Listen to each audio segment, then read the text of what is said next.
অন্তর্বর্তী সরকারের ১৩৩ অধ্যাদেশের বিষয়ে শিগগিরই সিদ্ধান্ত জানালেন আইনমন্ত্রী। জুলাই যোদ্ধাদের দায় মুক্তির ঘোষণা স্বরাষ্ট্রমন্ত্রীর। ঢাকার যানজট নিরসনে নির্দেশনা প্রধানমন্ত্রীর। IMF ঋণ চালিয়ে যেতে উদ্যোগ নিচ্ছে সরকার, জানালেন অর্থমন্ত্রী। দেশে বাজারে আকাশচুম্বী জেট ফুয়েলের দাম। তেলের অভাবে সারা দেশে বন্ধ অনেক পেট্রোল পাম্প। মন্ত্রী বললেন ভিন্ন কথা। এবং ৫ দিনের রিমান্ডে সাবেক সেনা কর্মকর্তা মাসুদ চৌধুরী, যাকে হত্যা করতে চেয়েছিলেন তিনিই এখন প্রধানমন্ত্রী। এজলাসের রাষ্ট্রপক্ষ।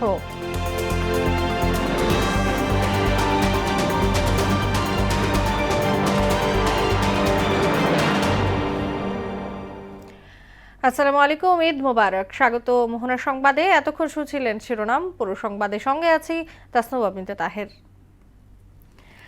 অন্তর্বর্তী সরকারের জারি করা ১৩৩টি অধ্যাদেশ যাচাই বাছাই করে ২রা এপ্রিলের মধ্যে চূড়ান্ত সিদ্ধান্তের জন্য সংসদে পাঠানো হবে বলে জানিয়েছেন আইনমন্ত্রী মোহাম্মদ আসাদুজ্জামান।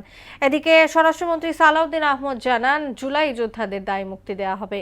সকালে সংসদের বিশেষ কমিটির প্রথম বৈঠক শেষে সাংবাদিকদের সঙ্গে কথা বলেন তারা। আরও জানাচ্ছেন নজমুল ইসলাম। ত্রয়োদশ জাতীয় সংসদের বিশেষ কমিটির প্রথম বৈঠক বসে জাতীয় সংসদের ক্যাবিনেট কক্ষে। সভাপতি হিসেবে দায়িত্ব পালন করেন বিএনপির ভাইস চেয়ারম্যান জয়নাল আবেদিন। উপস্থিত ছিলেন স্বরাষ্ট্রমন্ত্রী, আইনমন্ত্রী সহ বিশেষ কমিটির অন্য সদস্যরা। বৈঠক শেষে স্বরাষ্ট্রমন্ত্রী সালাউদ্দিন আহমেদ বলেন, অন্তর্বর্তী সরকারের ১৩৩টি অধ্যাদেশের ক্ষেত্রে জুলাইয়ের জন আকাঙ্ক্ষা অগ্রাধিকার দেওয়া হবে। অনেক বিষয়ে একমত হওয়া গেছে, যেগুলো আইন করা প্রয়োজন ছিল, তখন সংক্ষিপ্ত সময় করতে হয়েছে। এগুলো সব বিষয়ে একমত। জুলাই ইনডেমনিটি যেটা সবাই একমত। আইনমন্ত্রী মোহাম্মদ আসাদুজ্জামান জানান, অধ্যাদেশগুলোর যাচাই বাছাইয়ের পর ২রা এপ্রিলের মধ্যে চূড়ান্ত সিদ্ধান্তের জন্য জাতীয় সংসদে পাঠানো হবে। বৈঠক ছিল ১৩৩টা অধ্যাদেশকে যাচাই বাছাই করার জন্য সংসদ একটি বিশেষ কমিটি গঠন করে দিয়েছে। আমরা সেই কমিটি বসেছিলাম, যাচাই বাছাই করছি। আমরা ২ তারিখের মধ্যে রিপোর্ট তৈরি করব। অধ্যাদেশ চূড়ান্ত সংবিধান ও জনপ্রত্যাশার সমন্বয় থাকবে বলেও মন্তব্য করেন আইনমন্ত্রী। আমরা দুইটাকেই সমন্বয় করে এগিয়ে যেতে চাই। নাজমুল ইসলাম, মোহনা সংবাদ, ঢাকা। প্রবাসী কল্যাণ ব্যাংক থেকে বিদেশগামী শিক্ষার্থীদের ১০ লাখ টাকা পর্যন্ত ঋণ দিতে সংশ্লিষ্ট মন্ত্রণালয়কে নির্দেশ দিয়েছেন প্রধানমন্ত্রী তারেক রহমান। সচিবালয়ে সরকার প্রধানের সঙ্গে বৈঠক শেষে একথা জানান প্রবাসী কল্যাণ প্রতিমন্ত্রী নুরুল হক নূর। এদিকে একটি বিশেষ সভায় ঢাকা শহরে যানজট নিরসনে দ্রুত ও কার্যকর পদক্ষেপ নিতে বেশ কিছু নির্দেশনা দিয়েছেন প্রধানমন্ত্রী। আরও জানাচ্ছেন তানজিদ ভূঁইয়া। ঈদ ছুটি শেষে মঙ্গলবার সকাল থেকেই সচিবালয়ে প্রবেশ করেন কর্মকর্তা কর্মচারীরা। শুভেচ্ছা বিনিময়ের পাশাপাশি শুরু হয় দাপ্তরিক কাজ। ঘড়ির কাঁটায় ঠিক ৯টায় সচিবালয়ে নিজ কার্যালয়ে যান প্রধানমন্ত্রী তারেক রহমান। সরকার প্রধানের সঙ্গে সাক্ষাৎ করেন বিভিন্ন মন্ত্রণালয়ের মন্ত্রী, প্রতিমন্ত্রী, ঢাকার ২ সিটি কর্পোরেশনের প্রশাসক, সিনিয়র সচিব, পুলিশের উচ্চ পর্যায়ের কর্মকর্তারা। প্রধানমন্ত্রীর সভাপতিত্বে ঢাকার যানজট নিরসন ও ট্রাফিক ব্যবস্থাপনার আধুনিকায়ন সংক্রান্ত সভা অনুষ্ঠিত হয়। এছাড়া তারেক রহমানের সঙ্গে বৈঠক করেন আন্তর্জাতিক মুদ্রা তহবিল IMF-এর এশিয়া ও প্যাসিফিক বিভাগের পরিচালক কৃষ্ণ শ্রীনিবাস। এ সময় অর্থ মন্ত্রণালয়ের মন্ত্রী, উপদেষ্টা ও সচিব উপস্থিত ছিলেন। সরকার প্রধানের সঙ্গে বৈঠক শেষে প্রবাসী কল্যাণ ও বৈদেশিক কর্মসংস্থান প্রতিমন্ত্রী নুরুল হক নূর বলেন, প্রবাসী কল্যাণ ব্যাংক থেকে বিদেশগামী শিক্ষার্থীদের ১০ লাখ টাকা পর্যন্ত ব্যাংক গ্যারান্টি ঋণ দেওয়ার নির্দেশ দিয়েছেন প্রধানমন্ত্রী। প্রবাসী কল্যাণ ও বৈদেশিক কর্মসংস্থান মন্ত্রণালয় থেকে যারা কোরিয়া, জাপান, চায়না, জার্মানি এরকম দেশগুলোতে যাবে, তাদের যে বিশেষ করে স্টুডেন্টদের ব্যাংক গ্যারান্টি বা ব্যাংক সলভেন্সির সাপোর্ট হিসেবে ১০ লক্ষ টাকার একটা ঋণ দেওয়ার নির্দেশনা প্রধানমন্ত্রী দিয়েছেন। এবং সেটা আমাদের মন্ত্রণালয়ের যে একটা ব্যাংক আছে, প্রবাসী কল্যাণ ব্যাংক, ওই ব্যাংকই ডেডিকেটেড করতে বলেছেন। তিনি বলেন, মধ্যপ্রাচ্য যুদ্ধের ফলে রেমিটেন্সের প্রভাব পড়বে না। যুদ্ধ বন্ধ হলে বিভিন্ন দেশে বাংলাদেশিদের কর্মসংস্থান বাড়বে। বিদেশে যাওয়ার ক্ষেত্রে সিন্ডিকেট ভাঙা সহ বেশ কিছু নির্দেশনা দিয়েছেন প্রধানমন্ত্রী।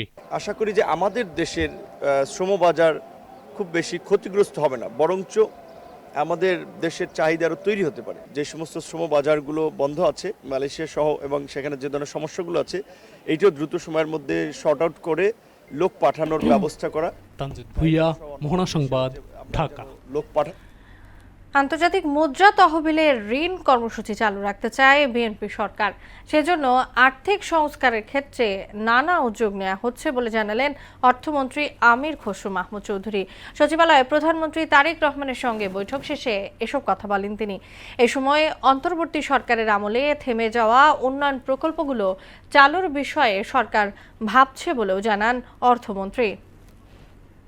IMF এর সাথে তো আমাদের একটা প্রোগ্রাম চলছে অলরেডি, এবং এই প্রোগ্রাম তো বেশ কয়েক বছর ধরে চলছে, এবং এই প্রোগ্রাম অব্যাহত আছে। এই প্রোগ্রাম আছে, এটা আবার ফার্দার রিভিউতে যাবে। ওয়াশিংটনে এপ্রিলে মিটিং আছে, স্প্রিং মিটিং আছে, সেখানে আলোচনা হবে।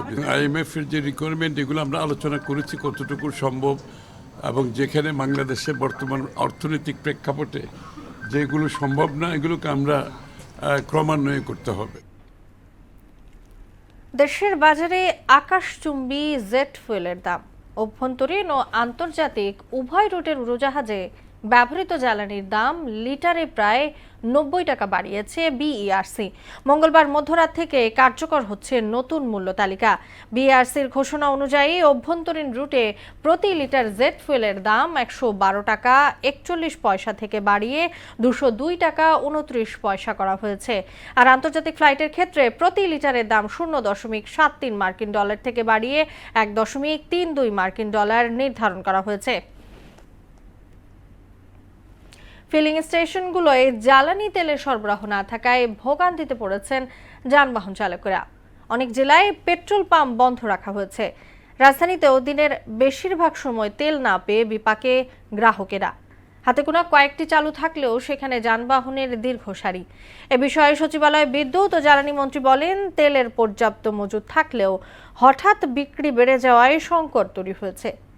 মুদাসির আলীর প্রতিবেদন। রাজধানীর পেট্রোল পাম্পের জ্বালানি তেলের জন্য রীতিমতো হাহাকার চলছে। গাড়ি ও মোটরসাইকেল ব্যবহারকারীরা দীর্ঘক্ষণ লাইনে অপেক্ষা করছেন অকটেনের জন্য। পর্যাপ্ত সরবরাহ না থাকায় দিনের নির্দিষ্ট একটা সময় পর্যন্ত পাম্প বন্ধ রাখা হচ্ছে। একটা পাম্প ঢাকা শহর আশেপাশে ট্রাস বলেন, খালেক বলেন, মিরপুর এদিকে, তারপরে মিরপুর সনির সামনে কোনো পাম্পেই তেল নাই। সকাল 7টার দিকে আসছি, তখন ওদের তেল মাত্র গাড়ি গেছে তেল আনতে, বলছে হয়তো বা 2টা-3টা বাজবে।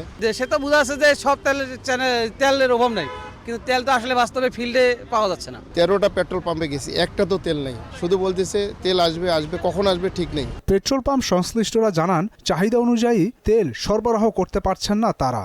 ট্যাঙ্ক খোলা আছে, ডিপু খোলা আছে, কিন্তু কোঠা সিস্টেম আছে। দেখা গেল আমাদেরকে পদ্মা থেকে আমাদের একটা অনলাইনে একটা লিস্ট দিয়ে দিছে, তো আমরা আমাদের পাম্পের জন্য 18,000 তেল পাবো। তো যেখানে আমাদের আরো বেশি দরকার, চাহিদা অনুযায়ী সাপ্লাই দেওয়াটা সমস্যা হচ্ছে, চাহিদা অনুযায়ী দিতে পারতেছি না। রাজধানীর তুলনায় দেশের জেলা পর্যায়ে সংকট আরও বেশি। অনেক জায়গায় পেট্রোল পাম্প সারা দিনই বন্ধ রাখতে হচ্ছে। তেল সংকটে গ্রাহকদের ভোগান্তি চরম পর্যায়ে পৌঁছেছে। এ নিয়ে সচিবালয়ে সাংবাদিকদের প্রশ্নের জবাব দেন জ্বালানি ও খনিজ সম্পদ মন্ত্রী ইকবাল হাসান মাহমুদ টুকু। বলেন, তেলের পর্যাপ্ত মজুদ রয়েছে, হঠাৎ বিক্রি বেড়ে যাওয়াতেই সংকট তৈরি হয়েছে। তেল আছে, তেল পাবেন আপনারা। মানুষ হুমড়ি খেয়ে পড়ছে পেট্রোল পাম্পে। আমাদের তো একটা প্রসেসে পেট্রোল পাম্প চলে, আমরা যেভাবে তেল দেশে বাড়িতে দেয়, সেই নিয়মের এখন ভেঙে পড়ছে সেই নিয়মটা, যে এত ভিড়, এত তেল পেট্রোল পাম্পে যা দেওয়া হয় প্রতিদিন, সেটা সবসময় যা দেওয়া সেটাই থাকে, কিন্তু গ্রাম তার বেড়ে গেছে। গ্রাহকদের অকারণে তেল মজুদ না করার আহ্বানও জানান জ্বালানি মন্ত্রী। প্রয়োজনের অতিরিক্ত কোনো তেল নিয়েন না, তাহলে আমরা সরবরাহটা রাখতে পারবো। মুদাসসির আলী, মোহনা সংবাদ, ঢাকা। মানব পাচার মামলায় গ্রেপ্তার ১/১১ সাবেক সেনা কর্মকর্তা অবসরপ্রাপ্ত লেফটেন্যান্ট জেনারেল মাসুদ উদ্দিন চৌধুরীকে জিজ্ঞাসাবাদের জন্য ৫ দিনের রিমান্ড মঞ্জুর করেছেন আদালত। মঙ্গলবার বিকেলে ঢাকা চিফ মেট্রোপলিটন ম্যাজিস্ট্রেটের আদালত এই রিমান্ড মঞ্জুর করেন। এ সময় রাষ্ট্রপক্ষের আইনজীবী আদালতকে বলেন, যাকে একসময় টর্চার করে হত্যা করতে চেয়েছিলেন ওই কর্মকর্তা, তিনি আজ দেশের প্রধানমন্ত্রী। এর আগে দুপুরে ডিএমপির মিডিয়া সেন্টারে ব্রিফিংয়ে ডিবি প্রধান শফিকুল ইসলাম জানান, তার বিরুদ্ধে মানব পাচার ছাড়াও প্রতারণা, চাঁদাবাজি, হত্যাসহ ১১টি মামলা রয়েছে। রাজধানীর বাড়িধারা এলাকা থেকে সাবেক সংসদ সদস্য মাসুদ উদ্দিন চৌধুরীকে গ্রেপ্তার করে। গ্রেপ্তারকৃত মাসুদ উদ্দিন চৌধুরীর বিরুদ্ধে ফেনী জেলায় ৬টি, ঢাকা মেট্রোপলিটন এলাকায় ৫টি, মোট ১১টি মামলার তথ্য এই পর্যন্ত আমরা পেয়েছি। ন্যায় বিচার নিশ্চিত করবে, আইনের যে সঠিক প্রয়োগ এটা আমরা নিশ্চিত করব। আমরা কোনো ব্যক্তি বিশেষ বা কারো পজিশন না, আমরা দেখি তার অপরাধের গুরুত্ব, তার কৃতকর্মের গুরুত্বটা, এটার উপর সর্বাধিক গুরুত্ব দিয়ে আমরা তদন্ত করি এবং সে হুএভার এমবি। ডাক বিভাগের রাজস্বে উল্লেখযোগ্য অবদান রাখছে মোবাইল ফিনান্সিয়াল সার্ভিস নগদ। ডাক বিভাগকে ১৩,৮২,লাখ টাকারও বেশি রাজস্ব শেয়ার প্রদান করেছে। ২০২৪ সালের জানুয়ারি থেকে ২০২৫ সালের জুন পর্যন্ত সময়ে এই অর্থ পরিশোধ করা হয়। ডাক ভবনে আয়োজিত এক অনুষ্ঠানে ডাক অধিদপ্তরের মহাপরিচালকের কাছে আনুষ্ঠানিকভাবে এই অর্থ হস্তান্তর করে নগদ কর্তৃপক্ষ। এ সময় সংশ্লিষ্ট কর্মকর্তারা জানান, চুক্তি অনুযায়ী ব্যবসা পরিচালনায় প্রয়োজনীয় বিনিয়োগ করে নগদ, যার বিপরীতে সেবা থেকে প্রাপ্ত আয়ের একটি অংশ পায় ডাক বিভাগ।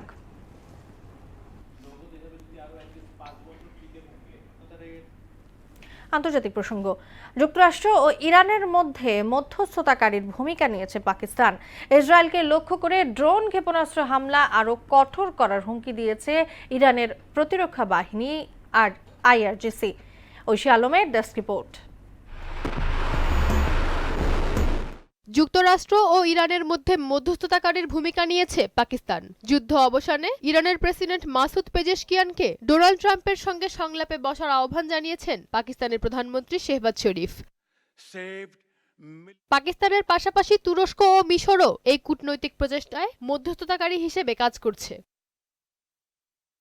ইরানের পররাষ্ট্র মন্ত্রণালয়ের মুখপাত্র জানিয়েছেন, বন্ধুত্বপূর্ণ কিছু দেশ যুক্তরাষ্ট্রের পক্ষ থেকে আলোচনার বার্তা পৌঁছে দিয়েছে এবং তাতে যথাযথ জবাব দেয়া হয়েছে। লেবানন ও ফিলিস্তিনের বেসামরিক লোকজনের উপর হামলা অব্যাহত রাখলে ইসরায়েলকে লক্ষ্য করে ড্রোন ও ক্ষেপণাস্ত্র হামলা আরও কঠোর করা হবে বলে হুমকি দিয়েছে ইরানের প্রতিরক্ষা বাহিনী আইআরজিসি। এদিকে মোহাম্মদ বাঘেরকে দেশটির সর্বোচ্চ নিরাপত্তা সংস্থা সুপ্রিম ন্যাশনাল সিকিউরিটি কাউন্সিলের নতুন প্রধান হিসেবে নিয়োগ দিয়েছে ইরান।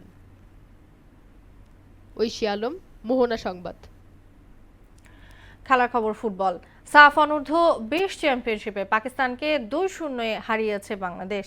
মালদ্বীপের রাজধানী মালেতে ম্যাচের শুরু থেকে সমানভাবে খেলতে থাকে দুই দল, তবে প্রথম হাফে কোনো গোলের দেখা পায়নি তারা। বিরতির পর ম্যাচের ৫৩ মিনিটে পাকিস্তান ফাউল করলে ফ্রি কিক থেকে বাংলাদেশকে লিড এনে দেন রোনান সুলিভান। এরপর ম্যাচের ৬৬ মিনিটে দলের ও নিজের দ্বিতীয় গোল করেন রোনান সুলিভান। আরও কিছু সুযোগ পেলেও গোলে পরিণত করতে না পারায় ২-০ গোলে জয় নিয়ে মাঠ ছাড়ে বাংলাদেশ। শেষ করব মোহনা সংবাদ, যাবার আগে শোনামগুলো জানিয়ে দিচ্ছি আরো একবার।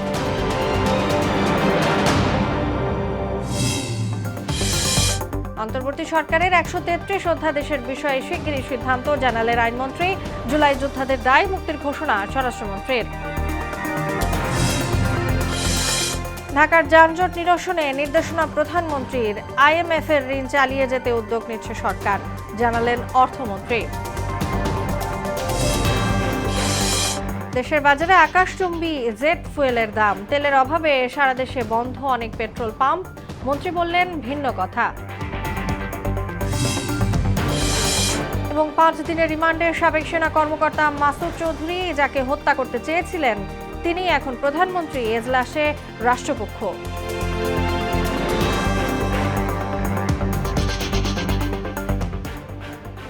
এই ছিল মোহনা সংবাদে। পরবর্তী সংবাদ রাত ১২টায়। মোহনার সবশেষ খবর জানতে ভিজিট করুন www.mohana.tv। সংবাদ দেখতে পারেন ফেসবুক ও ইউটিউবেও। এতক্ষণ সঙ্গে থাকার জন্য ধন্যবাদ সবাইকে।